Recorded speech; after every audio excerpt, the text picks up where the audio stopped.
कोणतं रित्या काय झालं? अरे पत्या लय चिडचिड होऊन राहिला. हा. तुले चिडचिड झाला तू काय करत? हे बाय, चिडचिड होऊन राहिलं का तुले? मला जेव्हा चिडचिड होते का नाही, मी सांगतो काय करतो तो. मस्त एकांतीत जातो, एकांतीत जाऊन बसतो आणि हवा खातो. हवा खाल्ली एकांतीत बसून का चिडचिडपणा दूर होऊन जाते.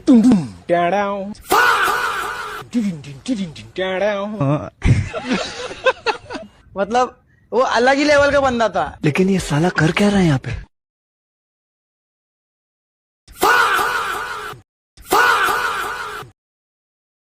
काय करू राहिला प्रीते तू?